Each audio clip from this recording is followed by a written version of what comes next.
The American development and deployment of fifth-generation stealth aircraft like the F-35 Lightning is one of the central stories of today's security zeitgeist. But behind the scenes, several countries are already looking ahead to the design of a sixth-generation jet. The relentless pace of research is arguably driven less by combat experience, of which there is little, and more by a sober assessment that development of a successor will take multiple decades and is better started sooner rather than later. The sixth-generation fighter developers can be divided into two categories: the United States, which has developed and deployed two stealth fighter types, and countries that have skipped or given up on their attempt to build fifth-generation jets. These latter countries have concluded that doing so is so time-consuming and expensive that it makes more sense to focus on tomorrow's technology than try to catch up with today's.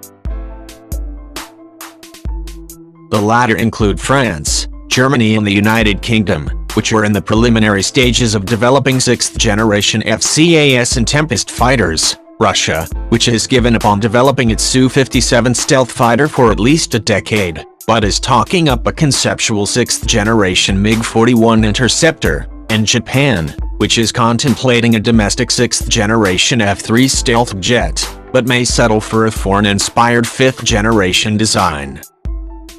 Currently, the United States has two projects: the Air Force's Penetrating Counter-Air, a long-range stealth fighter to escort stealth bombers, and the Navy's FAR-XX. So far, Boeing, Lockheed Martin, and Northrop Grumman have unveiled sixth-generation concepts.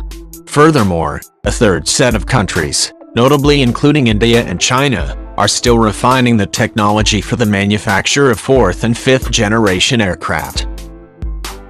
The various sixth-generation concepts mostly feature many of the same technologies. Two critical characteristics of fifth-generation fighters will remain centrally important to the sixth: stealthy airframes and long-range missiles. As cost-effective ground-air defense systems like the S-400 can now threaten vast swathes of airspace, stealth aircraft need to be capable of penetrating anti-access area denial bubbles and eliminate air defense from a safe distance. Additionally, stealth jets also steeply outperform non-aircraft in aerial war games. Thus, low radar cross-sections and radar-absorbent materials will be a necessary, but not sufficient, feature of sixth-generation fighters. Some theorists argue that stealthy airframes may eventually be rendered obsolete by advanced sensor technology, and stealthy airframes can't be upgraded as easily as avionics and weapons. Therefore, jamming, electronic warfare, and infrared obscuring defenses will also rise in importance. Beyond visual range, missiles will remain a key technology. Extent missiles like the AIM-120D can already hit targets over 100 miles away, but realistically must be fired much closer to have a good chance of a kill against an actual, fighter-sized target. However, new ramjet-powered high-speed air-to-air missiles like the British Meteor and Chinese PL-15.2Y future air warriors may mostly fight at great distances from their adversaries. The F-35 has pioneered sophisticated helmet-mounted displays that can see through the airframe for superior situational awareness, display key instrument data, and target missiles via a helmet-mounted sight, although that last technology is decades old. Though these helmets currently have significant teething issues, they will likely become a standard feature in future fighters, possibly supplanting cockpit instrument panels. Voice-activated command interfaces may also ease the hefty task load expected of fighter pilots. As airbases and carriers become more vulnerable to missile attacks, warplanes will need to be able to fly longer distances and carry more weapons while doing so, which is difficult when a stealth jet must rely solely on internal fuel tanks and weapons loads. The natural solution is a larger plane. As air forces expect within visual range aerial dogfights to be rare and possibly mutually suicidal, they are showing a greater willingness to trade off maneuverability to emphasize high sustainable speeds and a greater payload. These design imperatives may gel well with the development of advanced adaptive G-variable cycle engines that can alter their configurations mid-flight to perform better at high speeds, like a turbojet. or more fuel efficiently at low speeds, like a high bypass turbofan. For several decades, air power theorists have forecast a transition to crewless combat jets which won't have to bear the added weight and risk to life and limb necessitated by a human pilot. However, while drone technology has proliferated by leaps and bounds in that time, navies and air forces have been slow to explore pilotless fighters, both because of the expenses and risks, but also likely for cultural reasons. For example, U.S. Navy pilots successfully lobbied to repurpose a planned carrier-based stealth attack drone into a tanker to refuel manned aircraft.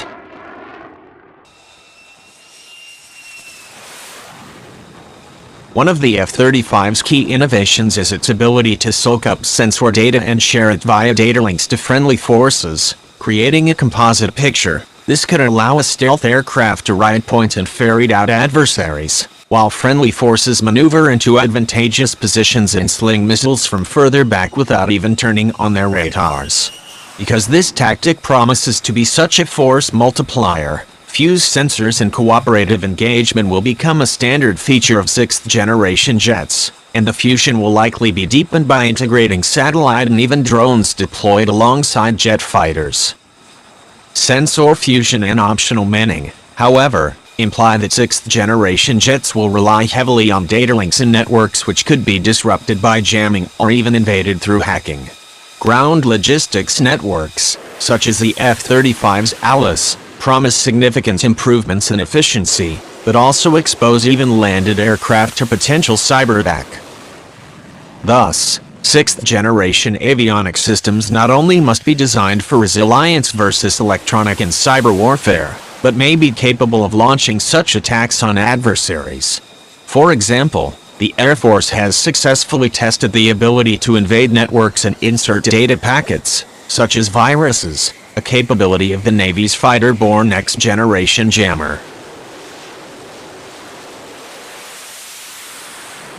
One problem is that all of these sensor, communication and weapon systems have become so complex that they threaten to exceed the task processing ability of the human brain. Remember, the pilot also has to fly the plane. While some 4th generation jets incorporated a backseat weapon systems officer to help out, 5th generation stealth fighters have all been single-seaters. Thus, air forces are turning to AI to handle more mundane tasks of fighter management and determine which data should be presented to the pilot. Furthermore, AI and machine learning may be used to coordinate drones.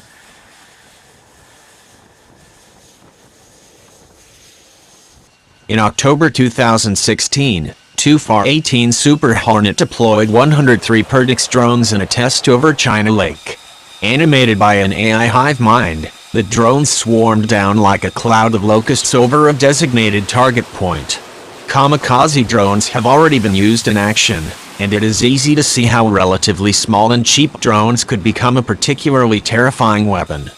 Theorists of future warfare posit that inexpensive and expendable network drones may prove far more difficult to defend against than a small number of costly and well-protected weapons platforms and missiles.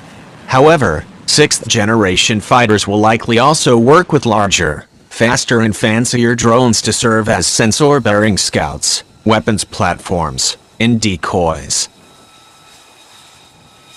Swarms of drones, missiles, and even obsolete jet fighters can threaten to oversaturate an advanced stealth jet's offensive and defensive capabilities. One commonly cited countermeasure may be directed energy weapons, DEWs, such as lasers or microwaves, which can be fired quickly, precisely and with a nigh limitless magazine capacity given sufficient electricity. The U.S. Air Force envisions 3 categories of airborne DEWs: lower-powered lasers for disrupting or damaging enemy sensors and seekers, a mid-level tire capable of burning incoming air-to-air missiles out of the skies, and high-power class capable of destroying aircraft and ground targets. The Air Warfare Branch plans to test an anti-missile laser turret in the early 2020s, which may eventually be installed on bombers and F-35s. 6th generation fighter programs remain strictly conceptual today, especially given the enormous expenses and effort devoted to working out the kinks in the 5th generation.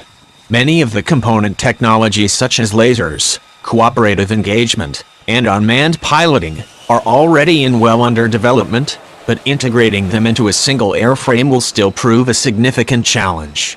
At the earliest, sixth-generation fighters may crop up in the 2030s or 2040s, by which time concepts in air warfare will likely have evolved yet again.